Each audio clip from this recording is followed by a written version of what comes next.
Okay, everyone. I've never seen so many people look at their watches at the same time there. Thank you so much for correcting my script for me.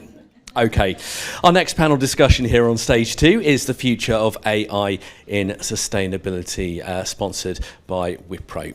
So I'll be delighted to introduce our guest. Starting on the far side, we have Jonathan Lishowa, award-winning IoT and Smart Energy CEO, founder and advisor at Circom. We have Lisa Wee, Global Head of Sustainability at Aveva. We have Amir Sokolowski, Global Director, Climate Change at CDP. And we have Adam Savitz, Senior Partner, Sustainability at Wipro. A round of applause for all our guests, please. Now, this often happens with panel discussions. They could pretty much fill up an entire day on their own because there is so much we can get into with this. But we'll start with a very good opening for me, and that's with the increasing digitisation of all industries. Whatever field you work in, there is digitisation, there are digital transformations ongoing. But how can AI in particular really drive those sustainability initiatives? Jonathan, I'll start with you on this one. Well, from my perspective, I look very closely within Circom at resource management, energy efficiency, and then the customer experience. So managing to optimize workflow and processes, whether that's from product design through to manufacturing the product, and then the logistics of supplying the product to customers, how the product is designed in relation to the energy consumption it uses, and then the customer experience, which rolls into predictive diagnostics. So how can we use these new technologies basically to improve the service we deliver and extend the product life cycle or lifetime? Lisa? Well, not to disagree with you off the bat, but I would say that, of course, we're excited about AI, but an interesting statistic, I think, coming from Aviva's perspective, so we're an industrial software leader that works across many industry verticals, and actually, only 30% of industries have actually digitalized successfully at scale. And making sure that they have that digital infrastructure is going to be absolutely key for us to then be able to usefully, purposefully design AI and leverage AI to really tackle the most critical areas of sustainability. And I think a lot of what I do in my job is to help work with our technical teams to make sure that we're leveraging our existing governance structures to build AI into the right places, those that are actually going to help our customers to achieve their sustainability objectives. I'm happy to jump in.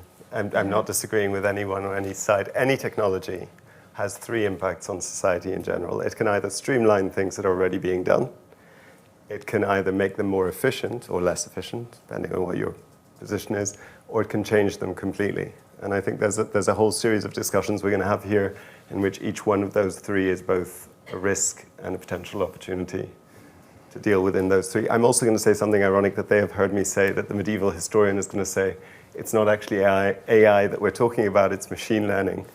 And the reason I say that is, if we're going to talk about ethical ramifications, they're very different for AI than they are for the set of assumptions that we as flawed human beings would put into machine learning to begin with, just to put that as a baseline. It's not the CDP. And then Oh, thank you for that. So discussion around kind of like the technicality of AI is something that we could spend many a day on. But I think from someone who has spent sort of 20 years in sustainability, trying to kind of battle to try and see accelerated impact at scale, which is what we're all looking for. I'm hugely optimistic by the opportunity that technology and digitalization and automation bring to the possibilities that we see out there in our everyday. At Wipro, we have AI 360, which is our own platform, which we are experimenting on in a responsible way through different use cases. So if you're seeing at the moment, there's lots and lots of articles being written on kind of AI and the future of sustainability and lots of kind of different use cases. And just some of them I just want to kind of touch on just because I think they're really interesting. So from a procurement supply chain perspective, if you get better insight into changes in weather patterns, if you get better insights into political disruption, way in advance of them actually occurring, you're able to then be able to see how the ramifications of those will have on child labour rates or on labour practices or challenges with your suppliers. And so we're seeing a lot of kind of use cases that kind of coming through on that side. On manufacturing, I used to work for a company called Johnson Controls. Predictive maintenance, huge opportunity there to prevent things from, like air conditioning, from actually failing. And therefore, a huge amount of energy efficiency, waste optimization that can be done from that perspective. I think Amazon may be in the room, but there's a great article recently in your magazine from Cara Hurst at Amazon talking about the 7 things that Amazon are doing around the use of AI/machine learning in order to be able to look at the right fit for packaging. So who gets packaging from Amazon that's in that massive box with one little thing in it, yeah? Like if they can help streamline that and avoid the waste associated with that and then all the logistics with it, then that's a huge kind of cost saving, but also energy waste saving there as well. And they're also doing a lot, that article is very enlightening in terms of kind of damaged goods as well. So rather than sending out damaged goods which were already damaged in the depot, they can kind of change that. And then just a couple more areas, and I'll let everyone else kind of jump in, but data centers optimization, we talked about that already downstairs. Waste management and sorting and linked to kind of IoT, there's huge kind of opportunity there. We're seeing all of the platforms like Enablon that you just heard there, or Microsoft, they've got their kind of Copilot built in to Microsoft Cloud for Sustainability and MSM, which allows you to go into your new ESG sustainability software and ask it a question. What is my worst performing site around the world for waste? And it goes through all of your data and is able to kind of tell you that. And then I think, finally, there's a huge focus now on LCAs and product carbon footprints and dynamic carbon footprints because of Scope 3, Category 11 use of sold products and CSRD. It's really pushing companies to look at the impact that they have in the world, in society. And traditionally, we'd have an LCA, which would be a PhD study that would take, someone 5 years to write, and then they keep that for 5 years. CDP has been asking for many years an enterprise-wide level, what's your carbon footprint?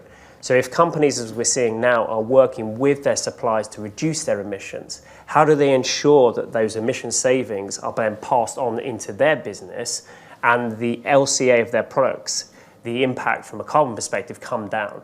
So there's a huge opportunity to kind of take the data that we're having, and yes, we've got to kind of report to CSRD, but there's a great opportunity from a management intelligence perspective to use that data, which is your data, and manipulate it in a way that actually is going to give you kind of the outcomes and the impact that we want, rather than just, a glossy report. Adam, you're somewhat doing my job for me here. No, in a good way, because where I want to go next is examples, because it really does help to illustrate this subject when we actually look into excellent examples of where AI has been used to help in sustainability. Lisa, as you said, about the 30% of successful transformations, which is absolutely key. I'll open up to the rest of the panel about examples. Where have you seen good examples of it being implemented? So Adam raises a good point about sort of optimizing data centers. So Google being able to demonstrate that there's a potential 40% efficiency gain where AI is deployed within their facilities. But it's worth noting that as companies like Google or Meta move to enable artificial intelligence, which requires sophisticated processes that consume considerably more power. If you take the example of Meta's energy consumption by the end of this year will increase 50% globally, just by deploying 350,000 of the latest NVIDIA chipsets. So there are short-term consequences, as well as obviously the long-term benefits. And I think maybe just to pick up on that, I think that's where I was alluding to earlier, that we need to start talking about specific use cases. So yes, thank you for the reminder. It's it's an umbrella term for lots of specific technologies, and being in sustainability myself, we have a responsibility to upskill ourselves and really get specific about the opportunities. And I think that we certainly see in our situation that when we are trying to direct it to use cases, so 3/4 of the world's energy is designed using our software. We see instances of machine learning that has been in place for over 10, 15 years. It is evolving, but we see it helping to decarbonize existing infrastructure, accelerate the technologies right now that we can at scale, to the key point of the scalability. And then the last point is really about decreasing the cost and making the frontier technologies commercially viable. Yeah. So those sort of three pillars and areas. And in the decarbonization of the existing space, it would be everything from making sure that we are managing our assets efficiently, that we are doing supply chain management, looking at throughput in industry, but also bringing in now new variables, like if I wanted to manage my supply chain and even in a refinery and look at, I need to actually meet incoming carbon legislation. I need to understand how to stay profitable, but also to make sure that I am producing with the smallest viable carbon footprint. And we see customers doing that. We then see folks that are really looking at, predictive maintenance as well. We have, it used to be that you would have, I'll take an example for Enel Green Power, who've been working for a long time on this topic. They would have IoT sensors at all of their renewable assets, detecting everything about the equipment. And they would actually have local teams on the ground looking for anomalies, checking for performance. Now they can centralize that data. They can run machine learning algorithms over it. They can actually detect fault anomaly very quickly. They detected over 220 incidents that all of a sudden they then had a plan for. They avoided any kind of emergency shutdown that might have environmental consequences. Those are sort of real applications that we're seeing that are then freeing those engineers up. First of all, they'll detect things they maybe wouldn't have otherwise because they have that visibility. But then that actually also frees up those engineering teams to work on other things. And I think that is what is exciting about the potential here. I'm sure we'll get into it more.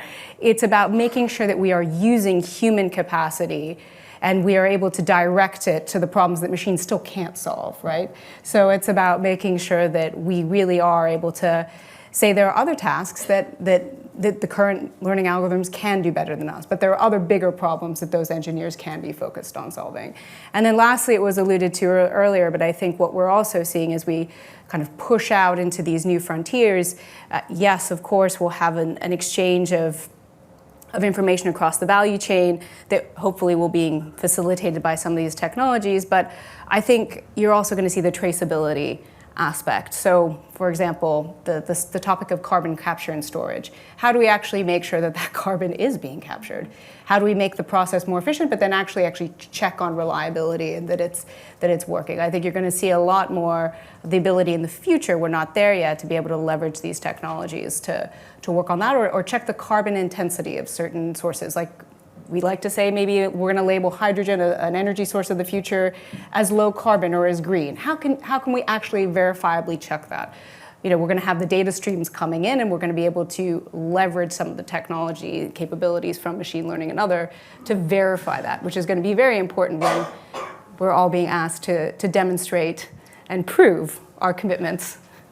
Being the elephant in the room, I will actually respond directly to that. So I do want to say something about human beings being creatures of habit. You'll notice we don't actually have a verified order of speaking, and yet it's gone like this. So in the same way, for the past, I think, 5 years, cities, states, and regions have been using metadata provided to them through Google. Oh my God, I forget the name of the program. I'm so sorry.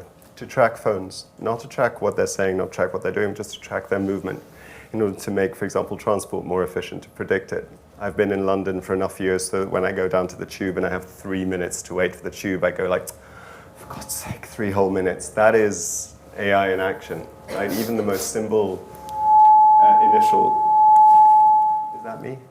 That's AI in action. Wants to shut me up. So that already exists in action. I'm also going to give a different angle that we do. So CDP has been collecting information for 23 years now. At this stage, we collect information from 23,300 companies in 1,300 cities, states, and regions, 1,200 and something. I'm not saying anything against AI. And we asked for 4,800 data points from each.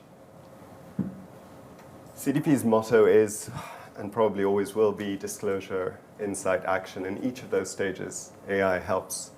It helps us understand better, and the only place where I will conflict with something you have said, Adam, is the word but. You said we have to report to CSRD, but humanity sets itself, not just for climate, we set ourselves global goals. In order to arrive at them, we've always said climate is an issue of efficient use of resources, but we have to harmonize what we do. And so reporting to CSRD might be cumbersome and terrible. Reporting to CDP, who works for CSRD, and ISSB, and all of the names that have been flung today and have helped promote Scope 3, Category 11, is actually something that sets a goal that AI makes easier for us to get to. So it harmonizes the data that we have, for example. So the disclosure becomes easier because CDP with BCG have created what's called CO2 AI, which provides a lot of LCAs, for example, which companies can then use, is much more easily streamlined. Internalizing the data and then getting a cut of it in order to be able to use it to make your actions better is another thing. Then, what do we mean by insight? I can barely remember the 3 points I want to make without taking them down on a note or having a cheat sheet on the hand, which I don't have. To remember the millions of data points and to understand and to internalize them is not the work that human beings usually can do. Yeah. Therefore, insights become in a much more cognizant way something that can be used by governments or by city, states, and regions. Another thing that is done using very, very rich metadata is identifying within, for example, a city which is the most problematic emitting neighborhood and when. And trying to deal with that. That is a huge change of things that can happen. So that's in terms of insight and action. Sorry, and action, I mean, in addition to everything that has been said here, it's not only particular actions. Climate, and I would argue the biodiversity crisis, don't have a silver bullet to address them. They have many, many little actions, exactly as Lisa alluded to.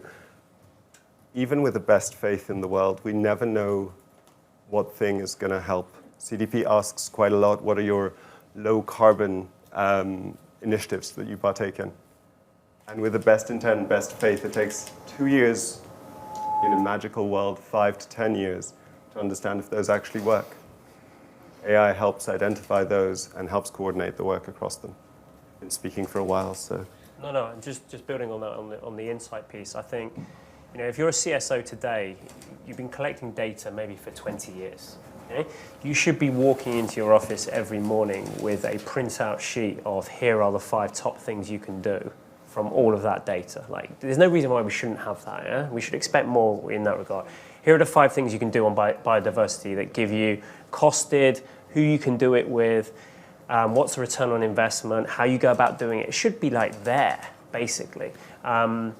Or from across your portfolio of 153 different factories you have around the world. Here are the 5 energy efficiency measures you can implement today. Here's the partners that will do them in each of those locations. Here's how much it's going to cost you. Here's who can finance it. Here's a return on investment business case already done. That should come, yeah? I've been asking for it for a while. It's one of the reasons why I joined Wipro from other areas of the industry, to try and kind of drive that. And we've got like a real life example at the moment with an organization that invests billions of dollars a year in building new warehouses, for example. Yeah? They want to understand in all the locations all over the world, in an instant, by just typing in an address, what's the best location for that warehouse from a perspective of return on investment on solar on the roof. Should you own the solar? Should it be a power purchase agreement? Should it be an energy provider? Who are the local partners? What's the tax incentives? Will the buyer or investor in that building in the future prefer Model A or Model B or Model C? All of that information exists. It just needs to be kind of brought together in the right application, which allows us to accelerate that decision-making process and give you that insight that I still think a lot of people are craving. It's not always the case that it's available in a digital form. Never seen And it. also there's a sort of lack of connectivity. So a lot of the businesses that we work with, if it's an industrial complex, putting fiber around that facility, which is already built maybe a couple of decades ago is a complex proposition, interferes with production. So you have to find other technologies that are available, but then deploy them and ensure that the devices that are operating, that again might have been operating for the last couple of decades, can also record the information that you need, that you can then base your judgments on, or at least have sort of language models, machine learning, to your point, interrogate and analyze to understand where the benefits are. Because actually the biggest problem we see is getting the data. And then after that, once you have the data and you have the responses from your models that say this is how you improve it, to enable the automation of that. So the return path, the control signaling. And again, these are non-trivial issues because you have sort of security constraints that you have to operate in, which, on infrastructure which has, key national security significance. So, yeah. And I guess just to build on that, that it's definitely not there yet. And I know you didn't say it was in a digital form, right? But if we look at one of the areas we're really excited about building into our engineering suite is using generative AI to tell you, what are the best options that you have, building for sustainability and specific criteria. That requires somebody to accurately map and train models on the entire built environment. It's a project we have undergoing with Cambridge University right now. But again, like that model, needs to be fed and trained on data, which just gets us back to a point we haven't really maybe explored too much, is again, the quality of that underlying data, actually making sure that it, then the model is operating the way it should. It's a long process, and we're not quite there yet in terms of at least having that wonderful list as a CSO that I... No, and also real-time data. So I think, as soon as you take that one feed, it's out of date. So if the partners or the energy tariff changes at any one time in any jurisdiction, or the tax changes, you want to be able to kind of ideally be able to have all of that fed in real time, which again is possible, but like to your point, kind of takes time. Very, very important as we transition to variable energy power sources. So as we move to sort of offshore wind or solar, we're moving into a world where potentially the generating output of wind and solar can fluctuate on an hourly basis by 15%. So if you're not getting that real-time data, you can't then model the effect on the grid and try and respond to that from a demand management perspective. And as we deploy more sort of distributed energy resources, whether that's battery storage, electric vehicles with vehicle-to-grid capabilities, you need that connectivity and that real-time data basically to understand what assets are available for you to call on or dispatch to. Can I just jump? You seem to be about to take it. I've been doing that for several minutes, but do carry on. 3 points. So we're going to be 2, but then you spoke. Number 1, you said the word dollars. So CDP has reported currently on its book a certain 557. I would be fired if I did not add stats when I'm on stage. So 557 financial institutions report, I think, 130 trillion, but I cannot remember.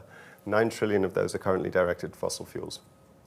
One of the things and that's just given as an example, that's $9 trillion that need a particular direction in which they can go. One of the places where digitalized data can bring together a lot of data points and learn them is the way that financial institutions could use that in order to harness the direction that you're going. This goes back to the many possible solutions. A second element of that is that we keep on, obviously this is a discussion around technology, so we keep on assuming technological solutions. The truth of the matter is a lot of the things are self-fulfilling prophecies. The world needs to coordinate not only whether we can measure if it impacts, because there are going to be a few solutions that have a wonderful impact, but we're going to have to choose them together as a world. One of the instruments for that is financial assignation. So that's the second element, and I think that data does, so the data that runs through us, for example, but in general, information will be able to provide at a meta level the direction the world is going. So how do you unite green taxonomies that have to be local? Mm-hmm. And then the third and final, which is your fault, is assurance of data. Sometimes data, we're self-reporting to CDP, and sometimes when you report something, let's assume good faith. We're not going to get into the discussion of bad faith reporting, but even good faith reporting there has to be a holistic view. CDP, I assume, is the smallest of here, and we're about 800 people. An organization that spans thousands and tens of thousands and hundreds of thousands of people will have the usual contrast that human beings have, like me not letting you talk. I apologize. The alignment of those is a form of assurance of data as well.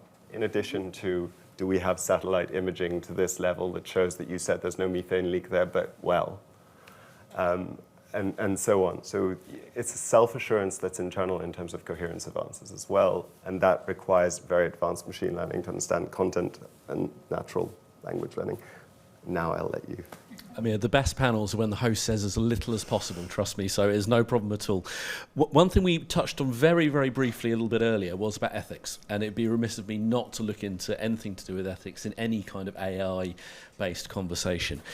For us, where do you think the primary considerations are when it comes to the implementation of AI for sustainability purposes? What do we need to consider? What are we considering already? What do we need to consider more? Let's open that one up. I guess sort of the big topic at the moment is bias. So depending on the quality or your perspective when you put data into a model will greatly affect the outcome. So, you know, if you're looking to receive financial investment to, let's say, build a particular factory in a particular region, you know, if you have a vested interest, then you can affect the outcome of the model. And we've seen that obviously with Google recently with their racial creator bias. I also think that, again, going back to the data piece, we have to sort of understand that depending on the quality of data, but also the size of the data set, because you can get statistical variance, which leads you to a conclusion that's actually not accurate or right. So it's that would be my concern at the moment, because to your point, it's not artificial intelligence. This is machine learning. It's guided machine learning. Human beings are guiding this. You know, the creativity we see is very much from repetition. Okay, using large data sets, whether that's image or whether that's sort of text, body of text, to produce an outcome. I suppose my only other concern would be democratization. So, you know, at the moment, it's very expensive to deploy these capabilities. At some point, that's going to be passed on. And so how is that going to be available? And also, what is going to be the educational structure around that to help people really get the main benefits out of these new technologies? Otherwise, they'll be consigned to large corporates, you know, governments and wealthy individuals that can afford these things. You know, be under no doubt or illusion that in the next 5 to 10 years, the cost that you pay for services that are delivered relatively freely today will go up by an order of magnitude or more. I think I would just add that you know, I think it's very positive that we are seeing more of a focus on assurance, and that including in regulation, which I think has a role to play. But it's very important as well that those regulations be informed by experts, and that we also look to collaboration with the public sector and also with research institutions on this upskilling point, because it's not only to actually make sure that we can democratize and you know, again, maybe leverage these technologies in new areas. We're really going to need skills. I think the last statistic I read was that, you know, jobs around that require knowledge of machine learning and AI is going to go up 40%. What are we doing now to actually help prepare for that democratization and for those who may not have that skill set now to be ready to leverage that? Can I just add to the point of a skill set? Mm-hmm. There is, first of all, I assume historians will go down in this, which saddens me as well. It's not just a question of access to the technology. I think it is as well, for sure. But when you have access to the technology, you have, as you said before, a vested interest in doubt, not vested in evil. I have a business or I have a life and I would like it to continue in a certain direction, therefore. And at least the ecosystem that CDP depends on as an NGO is that we will provide data, it'll be transparent, and therefore NGOs locally, I don't know what's happening and the differential between a mine in Brazil and a fashion manufacturer in Bangladesh. So I can't get down to the details of this is good and this is bad, but civil society, which is local, can. Even if we gave everyone the technology and the capacity to do so, it is getting to the raw data, the capacity to open the black box and create change and ambition, whether it's environmental or social, is limited. So yes, it's a question of upskilling to know how to use it.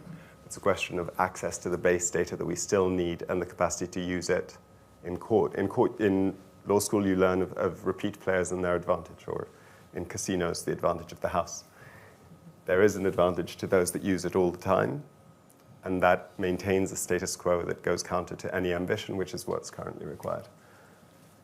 Yeah, the only thing I would add is that, and that's one of the reasons why Wipro has 250,000 people around the world, and our leadership is very keen to kind of start skilling and training. So more than 200,000 people have already been through kind of the basic level training around kind of what is AI and how it will be used, just so that you're conscious of it in order to kind of be aware of it as it kind of comes up through the work that we're doing.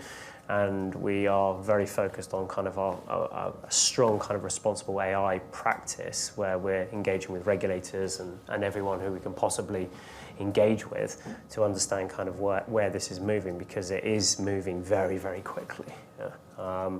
And which is good, yeah, in the sense. And so we just want to kind of make sure we're in tune with that. Okay, well, we have a full room, so I'm sure there's going to be plenty of questions. So this is where I get to jump up and go find people. So we have one at the back there. Bear with me.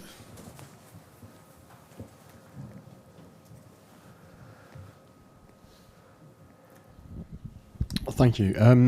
Maybe this goes down to the ethics discussion, but one of the things that the panel hasn't really talked about is the social dimension of this, particularly the risk of AI, or the opportunity of AI, to replace human interaction in many, many different parts of the economy. And for once in history, probably the white-collar workers are as much at risk as the blue-collar workers, so our jobs might be on the line too. But that, of course, has the risk to generate significant social disruption. I wonder whether the panel could give their thoughts on that. There will definitely be change. You're absolutely right in regards to white-collar and blue-collar jobs being affected. I mean, if you look at the legal sector, if you look at sort of the pharmaceutical sector, machine learning as such, has already demonstrated its value, and I would say almost is replacing things like sort of the design of new therapeutics, drugs, reviewing legal documentation. So these effects will roll out across society. I think to the point about sort of education and training, I was sort of enheartened by the fact that the Singaporean government seems to have sort of realised the effect that it's going to have on its society, with a view of providing money from central government to support within schools and also for adult education, training programs around how AI can be used in existing industries, but also to create new industries. There definitely is going to be social repercussions, and the impact we're only just beginning to see. I don't think they'll be as profound as potentially some people suggest, but yes, for any labor intensive, whether that's robotics or repetitive task, machine learning will eventually replace that. Okay, we'll move on to further questions. Any others from the room? If not, I've got plenty from the digital audience. Okay, I'll move on to those. First one we have, very kindly from Anonymous. Digital solutions, AI, ML, large language models all have ecological impact. How do we mitigate this impact as it creates against what it solves? Bit of a chicken and egg one there. Good luck. I think if you look at kind of data centers around the world at the moment, yes, they are, and it was already discussed this morning, yes, massive kind of energy draw. But any new data center that's built today most of the data center kind of constructors are going to build it from a net zero perspective, looking at kind of renewable energy. There's also a huge amount of technological advancement in the heating and cooling processes for data centers if they're not already using kind of waste heat options around the world at the moment. So there's some really great examples in Scandinavia and elsewhere where waste heat is then used for kind of community heating and cooling kind of processes. The improvement in heat pumps, which is kind of one of the other kind of great areas where we need lots of reskilling, and actually AI could help support that. But like any decision you ever have in sustainability, and that's kind of goes back to kind of the LCA of products at the end of the day, what is better, yeah? Or what is worse from a biodiversity perspective or a carbon perspective, from a water perspective, from a waste perspective. There is no kind of universal kind of view on kind of what is better. Is it better the mine in Brazil or the manufacturer in Bangladesh? It's very difficult to kind of compare those types of things. So I think as stewards of sustainability decision making, it is incumbent on all of us to kind of think through as many of those intended and unintended consequences that kind of come with that, and then try to kind of marry that up, because there will not be a perfect solution. I would also add TNFD, they're trying not to use acronyms. Task Force on Nature-Related Financial Disclosure has a process at the beginning of it called LEAP. And what it requires is stakeholder engagement for almost everything in a very sort of involved way that ties into the International Labour Organization's 169, which requires a particular type of stakeholder engagement. And that will help with localized responses to the response measures that exist. It also ties into the question that was asked before in terms of human interaction, although I have no solution for that. Machine learning, etc., the scientific focus requires us to think in binary terms quite often. And that means that a majority or a winning stat will win. I speak as CDP. Of course, that undermines our capacity as humans if we interact less to think around uncertainties and try and navigate within a situation of uncertainty. I think that'll undermine us as human, but is also a risk that is presented by those measures to the world. Sorry, go ahead. Okay, we'll go to one last question from the digital audience. The digital audience, when they're writing their questions, they can put a thumbs up and upvote particular questions they want answering. So I'll go with the majority here to finish with, and that's not everything that is needed to make change will come with an ROI.